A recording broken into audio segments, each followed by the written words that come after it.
First things first, I'm not a die-hard Trekkie like some people. I think I've watched every Star Trek episode and movie available, though I did give up on Enterprise largely due to the opening theme song.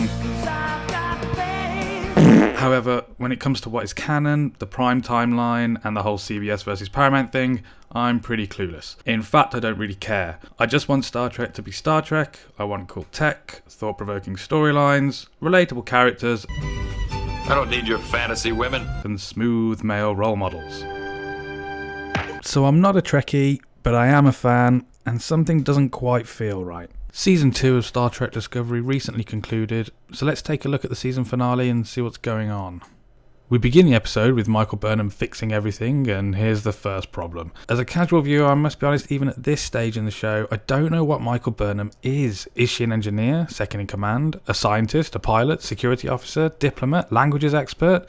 I honestly don't know, but I suspect she must be a bit of everything because she can literally do anything. If she was a Cub Scout, she'd be that little prick with a sleeve full of badges, but we know you didn't earn them and your mom got them for you online, Kevin. At this point in the show, it's just expected that Burnham will behave like this in every situation, but by God is it relentless and just feels odd. It's unearned. And when you risk overpowering your characters like this, the audience won't feel any suspense, risk or danger.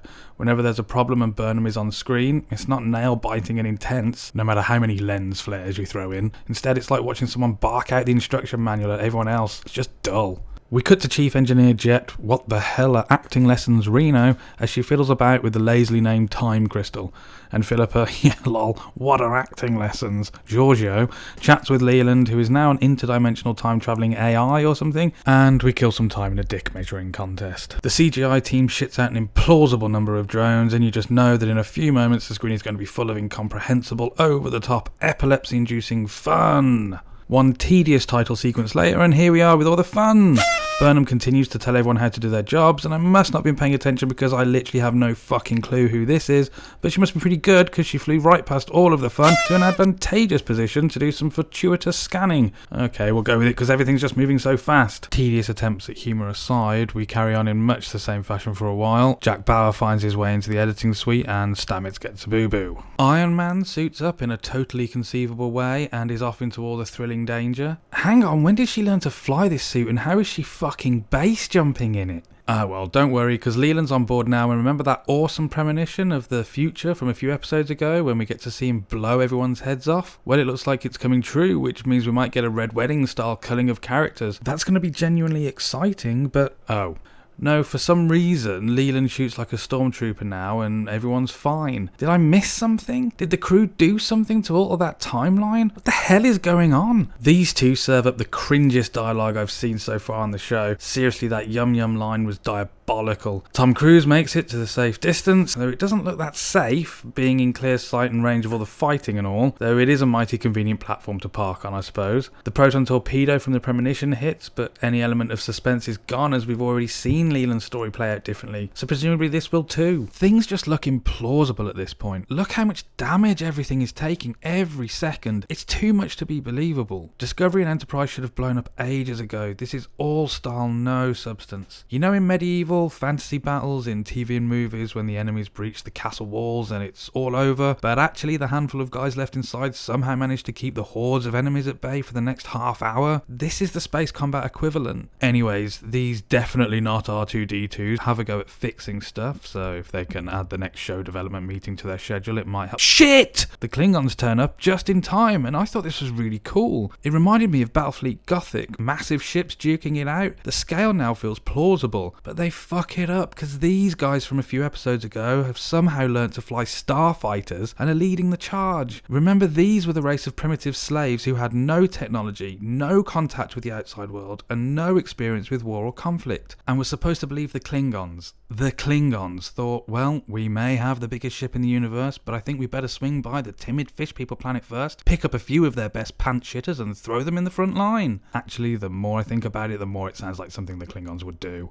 Spock and Burnham figure out the time loop just because, it comes to them or whatever, and we now learn that the Red Angel isn't Burnham's mom, but is in fact Burnham herself. Hey, if she can do everything else, then adding time-travelling deity to the mix isn't much of a stretch. I liked the way the travelling through time scene was shot though, that slow-mo scene with the sparks smashing into the suit and her screaming. It was shot well and was at least somewhat identifiable behaviour. I think if I was hurtling through space and time, I'd be screaming too. So she goes back in time to emotionally stare at everything, and that's about it. Tilly and this person, I literally have no idea, have taken half an hour getting Stamets to sickbay, and we get a sweet reunion with Hugh. I like these guys, they have a good story arc, and this felt genuinely powerful. Stamets is helpless, and Hugh is back helping him, which I honestly didn't expect. I mean, I had a tear in the eye here, it was a well played scene. Then the physically disabled security officer gets into another fight with Control and loses. Seriously, it's just getting embarrassing now, but I guess positive discrimination hasn't stopped the handicapped from achieving unearned positions in previous treks. The anti-gravity fight scene was cool though, and I don't want this to sound weird, but I was glad Giorgio got absolutely battered by Leland. She only really gets in that one tricksy kick to get him in the container, and it was believable. I was prepared to endure scene after scene of her going physically toe-to-toe with this supervillain, but it was nice to see some balance and believability here. Giorgio can't help but deliver yet more cringy dialogue and fake laughing, but the death of Leland is pretty cool and the special effects are well used. No one can hack the proton torpedo, and as expected, Pike isn't harmed by it as previously predicted, but Admiral whatever her name is doesn't have a particularly great time. I'm okay with this as it means one of the more interesting characters is still around, but I just didn't understand how this door was so powerful. Seriously, look at how much damage it withstands. When the proton torpedo explodes, it sends a supernova across the battlefield, and Pike can just stand on the other side of the door, no problem. It's sloppy continuity and just an excuse to put another explosion on screen.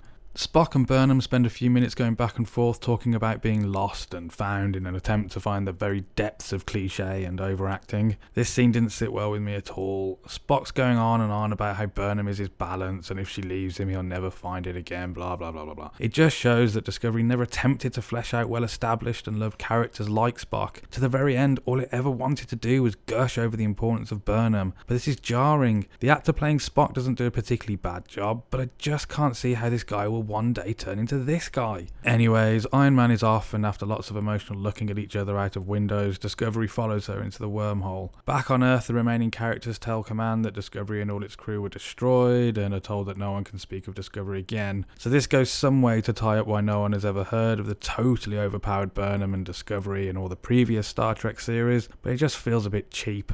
I suppose there's no other way of writing out of the holes Discovery's dug for itself, so whatever, we'll take it. So Lord Elrond joins us on the bridge, and we get a glimpse of Captain Pike's crew, who I guess the f*** is that? Anyways, it all looks pretty cool, pretty Star Trek. We've washed the bad taste away over the last 2 years, and we can finally put Discovery to bed.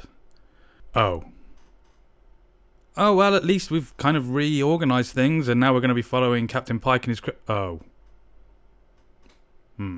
So now we're going to focus entirely on Discovery, which on the one hand might be kind of cool. The show might finally be able to find its own ground without whamming its politically correct dick on the table every 30 seconds. People seem to forget that the third season of most previous Star Trek shows was the season where they got good. If there are any season 3 set leaks of Burnham growing a beard, everything will be alright. But do you know what? Does it actually matter, and does CBS or you even care? If you love this stuff, you're going to watch it, and if you hate it, well, it's like they say, it's hard to look away from a car crash, particularly if one of the cars is the embodiment of your happy place, and the other is a screaming, multi-headed, multiracial, virtue-signalling, autistic lesbian throwing its screenwriting for dummies book out the window.